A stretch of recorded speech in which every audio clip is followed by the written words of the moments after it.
Awal Juli ini, sampailah saya ke kota Tianjin, kota 2 jam berjarak dari Beijing, kota bekas wilayah kolonial Prancis. Di sana ada perusahaan kimia, salah satu perusahaan kimia terbesar di dunia, TCC namanya. Mereka punya kemampuan mengurut asal produk mulai dari C karbon, C1, lin, sampai C50. Bahkan ratusan mata rantai kimia lainnya mereka punya dengan berbagai finish produk yang berjumlah ribuan turunannya. Bahkan sampai produk kimia terkecil, nano nylon pengganti Kevlar tahan peluru, mereka juga punya. Kehadiran saya di sana atas undangan mereka diawali dengan sampel yang saya kirimkan 2 bulan sebelumnya. Kebetulan kami ada usaha milik keluarga, yaitu saya dan kakak saya di daerah Tapal Kuda, Jawa Timur. Usaha ini sudah 30 tahun lebih, di mana produknya kami kirim biasanya ke Eropa. Namun namanya usaha skala rumahan, ya kecil lah kapasitasnya. Ketika jadwal makan malam, di mana saya diatur untuk ketemu dengan tetua ahli kimia untuk berdiskusi lebih lanjut, saya seakan makan malam dengan maestro alkemi sesepuh seumuran Merlin kali. Merlin itu alkemis gurunya King Arthur zaman dulu. Bahasa Inggris mereka sempurna, walau mereka bertiga usianya sudah di atas 84 tahun. Pendidikan mereka didapat di kampus kenamaan di Amerika dan Eropa. Mereka tamatan MIT dulunya, way back then, sewaktu mereka ambil program doktor. Salah satu di antara mereka mulai membuka pembicaraan dengan pertanyaan, how can you mix the precious metal with common metal, becoming alloy like this? Katanya sambil menunjukkan sampel yang saya kirim.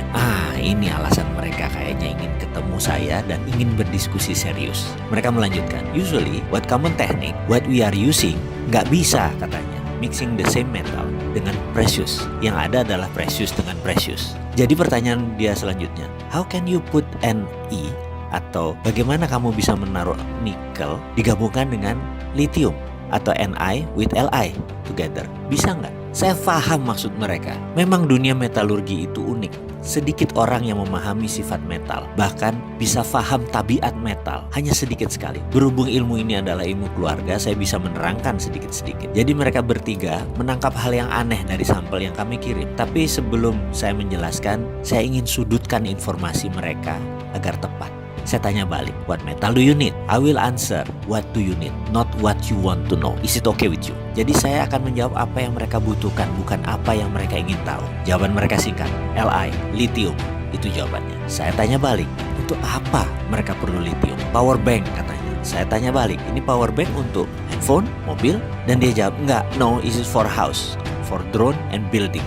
Mereka jawab. Asli saya terdiam, otak saya setengah kram. Makan malam Cina Muslim dengan Xi'an style, kambing muda yang lembut seakan tidak terkunyah jadinya. Saya bilang mohon penjelasan lebih lanjut. Hanya kalimat itu yang keluar dari mulut saya, yang dijelaskan dengan terjemahan singkat sebagai berikut. Bayangkan ada baterai yang bisa di-charge selagi listrik di rumah dipakai selama 4 jam. Lalu baterai tersebut akan dipakai selama 24 jam, seperti power banknya telepon. Jadi misalnya bayaran listrik kita yang biasanya 1 juta itu tinggal 20% atau tinggal 200.000 karena kita hanya memakai 1/5 daya listrik per harinya, di mana sisanya 4/5-nya akan menggunakan power bank tadi. Dan mereka menarget harganya tidak lebih 14 juta rupiah, itu pun dengan margin keuntungan di atas 40%. Siapa sih yang nggak bisa beli power bank yang bisa menghasilkan 5.000 kilowatt dengan harga 14 juta yang bisa mengirit 80% biaya listrik bulanan? Saya bukan kepikir masalah siapa yang akan beli power bank tersebut, tetapi daya listrik PLN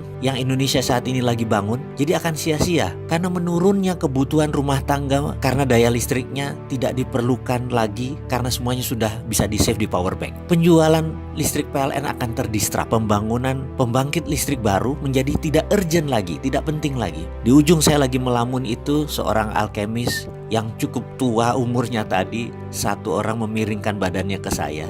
Dan dia berkata, tahu nggak, nikel lateral itu di dunia yang paling banyak cadangannya itu ada di Indonesia. Saya mau tanya, pemerintah Indonesia tahu kan?